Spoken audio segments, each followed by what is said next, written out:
ಜೋಡಿಸುವುದಕ್ಕೆ ಗೊತ್ತಿದ್ರೆ ಆ ಒಂದು ನಿರ್ದೇಶಕ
ಸ್ಥಾನಮಾನವನ್ನು ಬಿಟ್ಟು ನಾವು ವ್ಯವಹಾರ ಮಾಡೋದಕ್ಕಾಗ್ತದ? ಮನೆಯಲ್ಲಿ ಹಾಗೆ ಇರ್ಬೇಕು. ಒಬ್ಬಳೇ ಒಬ್ಬಳು ಮಗಳು. ಸಂತೋಷದ ವಿಚಾರ. ಹೀಗೆ ತಪ್ಪೇ ಆಗಿರೋದು. ಅಲ್ಲ, ನಾನು ಹುಟ್ಟುವಾಗ ಇಲ್ಲೇ ಇನ್ನೂ ಅನೇಕ ಬೇಕು ಹೇಳಿಯೋ ಅಲ್ಲ. ಈಗ ಕಾಣ್ತದೆ ಒಂದು ಇದ್ದದ್ದು ಕಷ್ಟ ಆಯ್ತಾ ಅಂತ, ಹೆಚ್ಚು ಬೇಕಿತ್ತ ಅಂತ. ನಾನು ತಿಳ್ಕೊಂಡದ್ದು ಏನು? ಕಾಲ ಬದಲಾವಣೆ ಆಗ್ತಾ ಹೋದ ಹಾಗೆ ಒಂದು ಸಾಕು ಅಂತ ಹೇಳುವವರಿದ್ದಾರೆ. ಅದಕ್ಕೆ ನೀನೇ ಮೊದಲಿಗನಾಗಿ ಉಳಿದವರಿಗೆ ದಾರಿ ತೋರಿಸ್ತಾ ಇದ್ದಂತೆ ನಾನು ಭಾವಿಸಿದ್ದು. ಈಗ ನಿನಗೆ ಅನ್ನಿಸ್ಲಿಕ್ಕೆ ತೊಡಗಿದೆ ಹೆಚ್ಚು ಬೇಕು ಅಂತ. ಅಲ್ಲ, ಶಾಸನ ಬದಲಾಯಿಸಿದ್ರೆ ಹೌದು. ಈಗ ಸಾಕು ಅಂತ ಹೇಳುದು ಸರಿ, ಈಗ ಪರ್ಯಾಯ ವ್ಯವಸ್ಥೆ ಇಲ್ಲಲ್ಲ. ಇದ್ದದ್ದು ಒಂದು ಒಬ್ಬಳು ಮಕ್ಕಳಿಗೆ ಇಲ್ಲ ಅಂತ ಇಲ್ಲ ಅಂತ ನಾನು ಹೇಳಿದ್ರೆ ಮೊನ್ನೆ ಅವರಿಗೆ ಇಟ್ಟು ಮೊನ್ನೆ ಒಂದು ಭೂಲೋಕಕ್ಕೆ ಹೋದದ್ದು. ನಮ್ಮವರು ಹೋಗ್ತಾ ಇರ್ತಾರೆ. ಇಲ್ಲಿ ಒಂದೇ ರೀತಿಯಲ್ಲೂ ಸ್ವಲ್ಪ ಬದಲಾವಣೆ ಬೇಕು ಅಂದ್ರೆ ಅಲ್ಲಿಗೆ ಹೋಗ್ಬೇಕು. ಹೌದು. ಭೂಲೋಕಕ್ಕೆ ಮಗಳನ್ನು ಒಬ್ಬಳಾಗೆ ಬಂದಿದ್ಯಾ? ಸಖಿಯರಲ್ಲಿ ಜೊತೆಗಿದ್ರ ಹಿಂದೆ ಬಂದಿದ್ದಾಳೆ. ಭೂಲೋಕದ ಪರಿಸ್ಥಿತಿ ನಾವು ಹೇಳಲಿಕ್ಕಾಗುದಿಲ್ಲ. ಒಬ್ಬೊಬ್ಬರೇ ಹೋದ್ರೆ ಹೇಳಲಿಕ್ಕೆ ಪ್ರಯೋಜನ ಇಲ್ಲ. ಅದು ಹೌದು. ಸಹವಾಸ ಅಲ್ಲಿ ಒಂದು ಮಾತೇ ಉಂಟಂತೆ, ಕವಿಗಳು ಏನನ್ನು ನೋಡುವುದಿಲ್ಲ, ಕಾಗೆಗಳು ಏನನ್ನು ತಿನ್ನುವುದಿಲ್ಲ, ಮದ್ಯಪಾನಿಗಳು ಏನನ್ನು ಒದರುವುದಿಲ್ಲ, ಸ್ತ್ರೀಯರು ಏನನ್ನು ಮಾಡುವುದಿಲ್ಲ. ಅಂದ್ರೆ ಇಲ್ಲಿಯ ಸ್ತ್ರೀಯರಿಗೆ ಅಂತದ್ದಿಲ್ಲ, ಭೂಲೋಕದವರನ್ನು ನಂಬಲಿಕ್ಕೆ ಆಗುದಿಲ್ಲ. ಹೌದು, ಏನನ್ನೂ ಮಾಡಿ ಅಂತ ಒಂದು, ಏನನ್ನು ಮಾಡುವುದಿಲ್ಲ ಅಂತ ಒಂದು ಪ್ರಶ್ನೆ. ಎಲ್ಲಿಯಾದ್ರೂ ಭೂಲೋಕದ ಸ್ತ್ರೀಯರ ಎಲ್ಲಿಯಾದ್ರೂ ಗೆಳತಿಯರು ಸಿಕ್ಕಿದ್ರು, ನನ್ನ ಮಗಳಿಗೆ ಸಹವಾಸ ದೋಷ ಆಯ್ತು. ಮೊನ್ನೆ ಬಂದ ಮೇಲೆ ನನಗೆ ಮುಖ ನೋಡ್ಲಿಕ್ಕೆ ಸಿಕ್ಕಿಲ್ಲ. ಎಂತದ್ದು ಅಂತ ಕೇಳುವಾಗ ನನ್ನ ಮಗಳ ಗೆಳತಿಯರು ಹೇಳಿದ್ರು ಅಲ್ಲಿಲ್ಲ ಅಂತ, ಮನೆಯಲ್ಲಿ ಇಲ್ಲ ಅಂತ ಹೇಳುವಾಗ ನನಗೆ ಅನುಮಾನ ಬಂದದ್ದು ದೇವಲೋಕದವರ ಬಗ್ಗೆ. ಅಲ್ಲ, ದೇವಲೋಕ ಉಳಿದವರು ಯಾರಾದ್ರೂ ಏನಾದ್ರೂ ಮಾಡಿಯಾರ.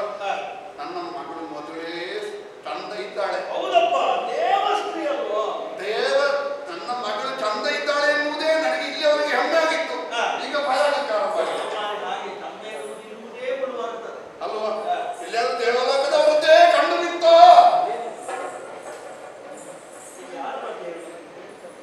ದೇವಲೋಕದವರದ್ದು ಅಂತ ಹೇಳಿದ್ರೆ ನೀ ಯಾಕೆ? ಎಲ್ಲರೂ ನಮಗೆ ಸಂಬಂಧಪಟ್ಟವರು. ಅಲ್ಲ, ನೀನು ಇಲ್ಲ ಅಂತ ಹೇಳಿದ್ರೆ ನನ್ನದು ಆಕ್ಷೇಪ ಇಲ್ಲ, ನನಗೊಂದು ಅನುಮಾನ ಉಂಟು.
ಗೋಪ ಅಲ್ಲಿಬ್ರು ಬರ್ತಾ ಇದ್ದಾರೆ, ನೀನು ಇಲ್ಲಿಂದ ಹೋಗು ಅಂತ ಹೇಳಿ. ಆದ್ರೆ ವಿಶೇಷ ಸ್ವಾರಸ್ಯ ಏನು ಏನು ನನಗೆ ಸ್ವತಃ ಮದುವೆ ಆಗಲಿಲ್ಲ. ಎಲ್ಲಾ ಕಲ್ಯಾಣದಲ್ಲಿ ನಾನು ತಗೊಳ್ಳಿ ಸ್ವಾಮಿ. ಈಗ ಇದನ್ನು ಹೇಳುವುದೇ ಈ ಸಲ ಒಂದು ಕಲ್ಯಾಣ ಮುಗಿಯಿತು. ಈಗ ಸ್ವರ್ಗಲೋಕದಲ್ಲಿ ಕೃತಜ್ಞತಾರ್ಪಣಾ ಕಾರ್ಯಕ್ರಮ ಭವ್ಯವಾದಂತ ಮೆರವಣಿಗೆ. ಕಲ್ಯಾಣ ಯಾವ ಪ್ರಸಂಗ ನಿಮ್ಮನ್ನು ಬಿಡ್ಲಿಕ್ಕೆ ಆಗ್ತದೆ?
ಕನ್ಯಾ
ನಾರದರು ಸರಿ ತೋರಿಸಿದ್ದಾರೆ.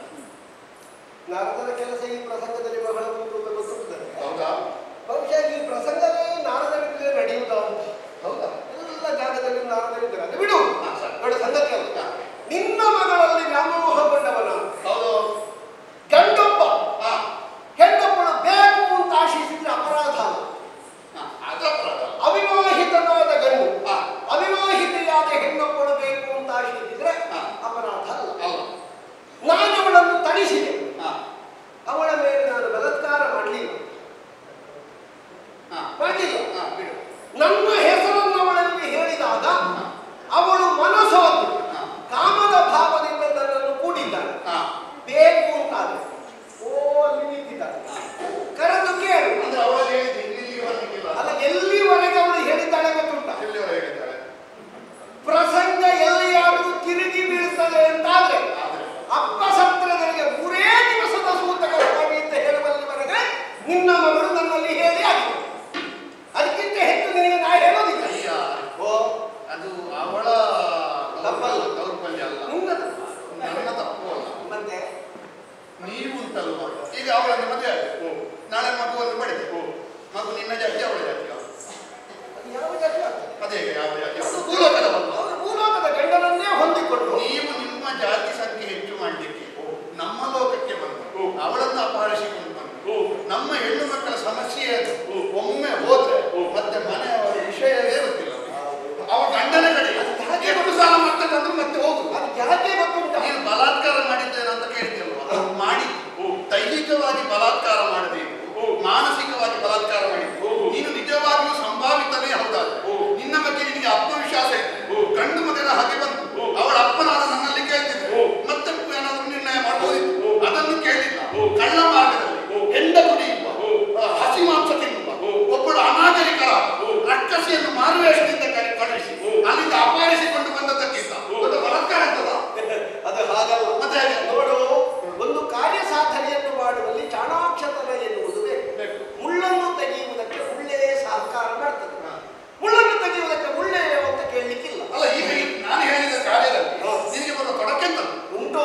ಏನು? ನಾನು ಅವಳನ್ನು ಕಂಡಿದ್ದೆ. ಕಾಡ ಮಧ್ಯೆ ಕಂಡಿರುವಂತಹ ಕಾರಣಕ್ಕೆ ಕಣ್ಮರೆಯಾಗಿ ಹೋದ್ರು. ಅವಳು ಯಾರು ಏನು ಎಂತ ಗೊತ್ತು ನನಗೇನು ಗೊತ್ತಿರಲಿಲ್ಲ.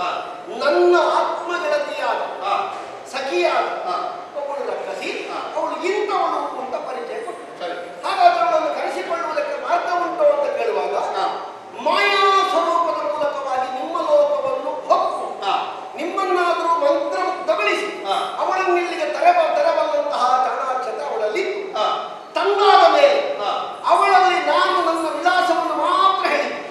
ಅವಳಾಗಿ ನನಗೆ ಒಲಿದು ಬಂದಳು. ಒಲಿದು ಬಂದ ಹೆಣ್ಣನ್ನು ಬಿಡಬಾರದು ಅಂತ ನಮ್ಮ ಹಿರಿಯರೆಲ್ಲ ಹೇಳಿದ್ದಾರೆ. ಮತ್ತೆ ಹೇಳಿದೆಯಲ್ಲ, ನಮ್ಮ ಹೆಣ್ಣು ಮಕ್ಕಳು ಹೋದ್ರೆ ಅಪ್ಪ ಅಮ್ಮನ ನೆನಪೇ ಇರುವುದಿಲ್ಲ. ಅದು ಯಾಕೆ ಗೊತ್ತಾ? ನೀವು ಸಾಕೋ ಕ್ರಮ ಹಾಗೆ ಅಂತ.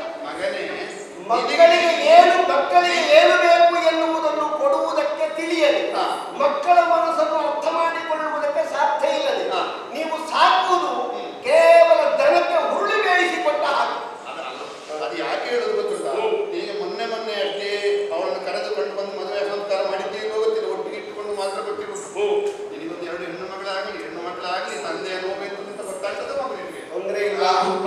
ತಂದೆಯಾದವನನ್ನು ವಂಚಿಸಿ ಮಗಳನ್ನು ಅಪಹರಿಸಿಕೊಂಡು ಬಂದ್ರೆ ಆ ತಂದೆಯಾದವನಿಗೆ ಆಗುವ ಕರುಳಿನ ನೋವು ಏನು ಅಂತ ಗೊತ್ತಾಗಬೇಕು. ಅವ ಒಂದು ಹೆಣ್ಣು ಮಗಳ ಇಲ್ಲ. ನಾನಂತ ಸಂದರ್ಭ ಬಂದ್ರೆ ಏನ್ ಎಣಿಸ್ತೇನೆ ಗೊತ್ತಾ? ನಮ್ಮ ಮಂಡಿಯಲ್ಲಿ ಅಷ್ಟೇ ಬರ್ತದ್ದು ಅಂತ ಎಣಿಸ್ತೇನೆ. ಹೌದಾ? ಅದೇ ನಾನು ಎಣಿಸ್ತೇನೆ. ಹಾಗೆ ನೀನು ಎಣಿಸೋದಿದ್ರೆ ಇಲ್ಲಿ ವಾದ ಇಲ್ಲ, ಹೋಗ್ಬೋದು. ನಾನು ಎಣಿಸೋದಿಲ್ಲ. ಮತ್ತೇನ್ ಮಾಡ್ತೀನಿ? ಅಯ್ಯ ಏನ್ ಮಾಡ್ತೀನಿ? ದೇವಲೋಕದ ಒಂದು ಮಾತು ಹೇಳಿದ್ದಲ್ವ, ಗಂಡ ಪ್ರಸಾರ ಇಲ್ಲ ಅಂತ.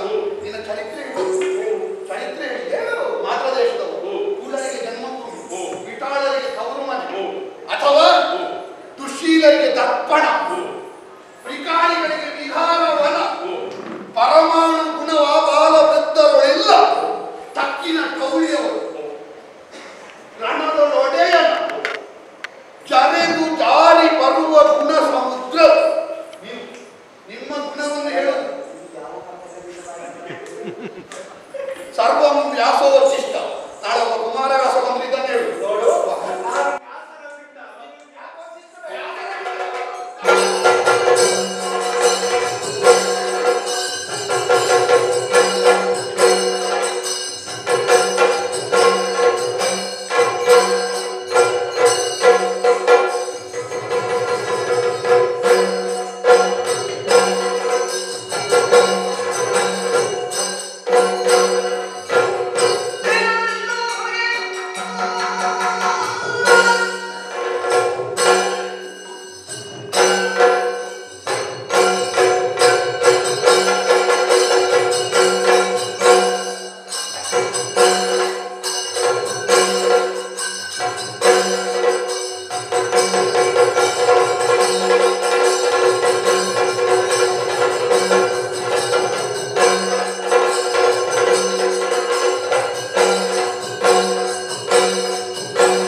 ಕಲ್ಯಾಣದ ಉತ್ಸವ